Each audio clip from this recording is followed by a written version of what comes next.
Friends, இந்திய ரயில்வேயில் பயண டிக்கெட் பரிசோதகராக அதாவது டிடி ஆவது எப்படி என்பதை இந்த பதிவில் தெரிஞ்சுக்கலாம்.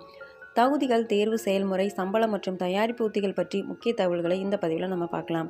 டிடிஏ ஆக விண்ணப்பதாரர் 50% மதிப்பெண்களுடன் 12வது தேர்ச்சி பெற்றிருக்க வேண்டும்.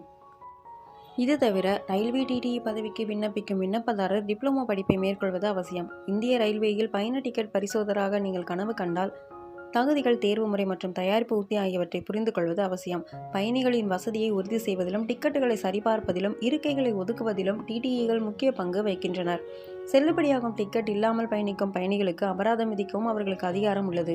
இந்திய ரயில்வேயில் டிடிஆக எவ்வாறு தகுதி பெறுவது என்பது பற்றி நீங்கள் தெரிந்து கொள்ள வேண்டிய அனைத்தும் இந்த பதிவில் கொடுக்கப்பட்டது. இதற்கான கல்வி தகுதி: விண்ணப்பதாரர்கள் குறைந்தபட்சம் 50% மதிப்பெண்களுடன் 12ஆம் வகுப்பு வாரிய தேர்வுகளில் தேர்ச்சி பெற்றிருக்க வேண்டும். கூடுதலாக விண்ணப்பதாரர்களுக்கு டிப்ளமோ படிப்பை முடிப்பது கட்டாயமாகும். விண்ணப்பதாரர்கள் இந்திய குடிமக்களாக இருக்க வேண்டும் மற்றும் இந்தியாவில் உள்ள எந்த மாநிலத்திலிருந்தும் விண்ணப்பிக்கலாம். அடுத்து தேர்வு விவரங்கள். இந்திய ரயில்வே ஆண்டுதோறும் டிடிஇ ஆட்சேர்ப்பு படிவங்களை வெளியிடுகிறது. தேர்வு செயல்முறை பின்வரும் பகுதிகளை உள்ளடக்கிய ஒரு தேர்வை உள்ளடக்கியது. தேர்வில் உள்ள பாடங்கள்: பொது அறிவு, கணிதம், பகுத்தறிவு. 150 மதிப்பெண்கள் கொண்ட தேர்வில் மொத்தம் 150 பல தேர்வு கேள்விகள் கேட்கப்படுகின்றன. அடுத்து தேர்வுக்கு பிந்தைய செயல்முறை. எழுத்து தேர்வில் தேர்ச்சி பெற்ற பிறகு விண்ணப்பதாரர்கள் டிடிஇயின் பொறுப்புகளை பற்றி தெரிந்து கொள்ள குறிப்பிட்ட ரயில்கள் மற்றும் நிலையங்களில் நடைமுறை பயிற்சியை மேற்கொள்கின்றனர். அடுத்ததா உடல் தகுதி.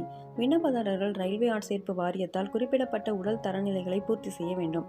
அடுத்ததா பார்வை: சரியான அளவு கண்ணாடிகளுடன் அல்லது இல்லாமல்.